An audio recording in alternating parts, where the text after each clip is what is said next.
Bangladesh suggested in his social media post that Bangladesh needs to start discussing a joint military system with China. Pia still with us. Pia, Bangladesh really does not know what they are talking about.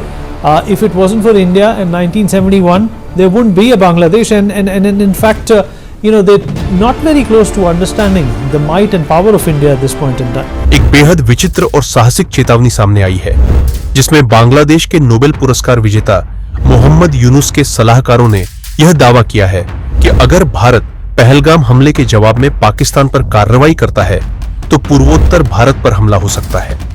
यह बात उतनी ही हास्यास्पद है जितनी चिंताजनक, क्योंकि इस चेतावनी में कश्मीर में शहीद हुए भारतीय के लिए एक शब्द नहीं कहा गया। चिंता जताई गई तो एक काल्पनिक स्थिति के लिए, मानो नॉर्थ ईस्ट कोई कच्चा इलाका है जो हल्के झोंकों से गिर जाएगा। जवाब सीधा है, पहले इतिहास पढ़िए। आइए शुरू करते हैं मणिपुर से।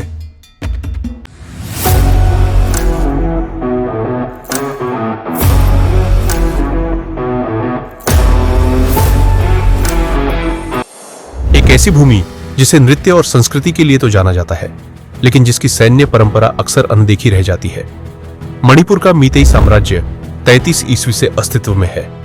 19वीं सदी की शुरुआत में जब बर्मी सेनाओं ने हमला किया, तब महाराजा गंभीर सिंह ने बहादुरी से मुकाबला कर अपने राज्य को आजाद कराया। एंग्लो मणिपुरी युद्ध के दौरान मणिपुरी सेनानियों ने ब्रिटिश सेना से लोहा लिया। भले ही युद्ध हारा गया, लेकिन मणिपुरी योद्धाओं ने यह साफ कर दिया कि वे बिना लड़े हार मानने वाले नहीं हैं। आज भी हजारों मणिपुरी जवान भारतीय सेना और अर्धसैनिक बलों में तैनात हैं। अब बढ़ते हैं त्रिपुरा की ओर, जहां माणिक्य वंश ने 500 वर्षों से अधिक समय तक राज्य किया। त्रिपुरा कभी कोई निष्क्रिय रियासत नहीं रही। यहाँ के योद्धाओं और जनजातीय मुखियाओं ने मुगलों के कई आक्रमणों को विफल किया और ब्रिटिश काल तक अपनी सीमाओं की सुरक्षा करते रहे। यहाँ तक कि प्रभाव बढ़ रहा था, तब भी त्रिपुरा के शासकों ने अपनी स्वतंत्र सैन्य पहचान बनाए रखी। ये विरासत आज भी जीवित है। त्रिपुरी युवा आज बीएसएफ, सीआरपीएफ और भारतीय सेना की अग्रिम पंक्तियों में खड़े हैं।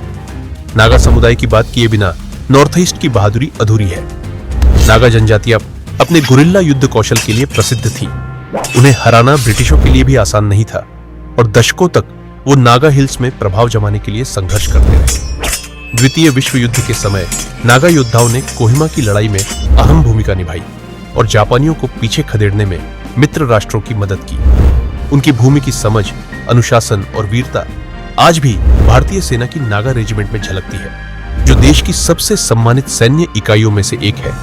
अब बात करें असम की, जो वीरता की भूमि है।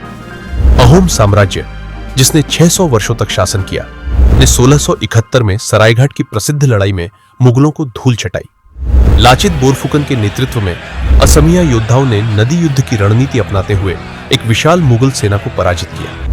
भारत आज भी उन्हें अपने महानतम सैन्य रणनीतिकारों में से एक मानता है। असम के युवा आज भी बड़ी संख्या में सेना, पुलिस और अर्धसैनिक बलों में शामिल हो रहे हैं, अपनी उस ऐतिहासिक परंपरा को आगे बढ़ाते हुए।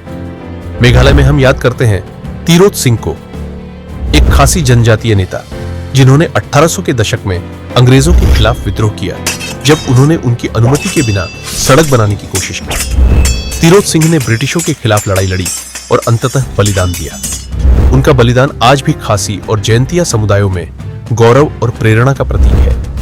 आज भी हजारों खासी युवा भारत के सशस्त्र बलों और प्रशासनिक सेवाओं में सेवा दे रहे हैं। और फिर आते हैं दार्जिलिंग और सिक्किम, जहां बसे हैं गोरखा, लेपचा और भूटिया जैसे वीर समुदाय, जिनका भारत की सैन्य परंपरा में योगदान किसी किंवदंती से कम नहीं है। दार्जिलिंग की हरी भरी घाटियों से लेकर सिक्किम की बर्फीली चोटियों तक गोरखा सैनिकों ने भारतीय सेना की सबसे भरोसेमंद रेजिमेंट्स की रीढ़ की हड्डी का काम किया है। उनका सेवा इतिहास सदियों पुराना है।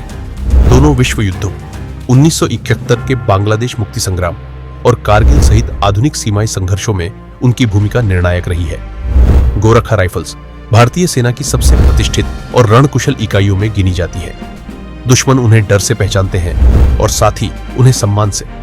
उनका आदर्श वाक्य कायर बनकर जीने से बेहतर है मर जाना कोई साधारण पंक्ति नहीं, बल्कि उनके जीवन की सच्चाई है जो उनके खून में बसी है। लेकिन दार्जिलिंग की वीरता अकेली नहीं है। सिक्किम, जिसने 1975 में भारत में विधिवत विलय किया, आज राष्ट्रीय भावना का उतना ही सशक्त स्तंभ है।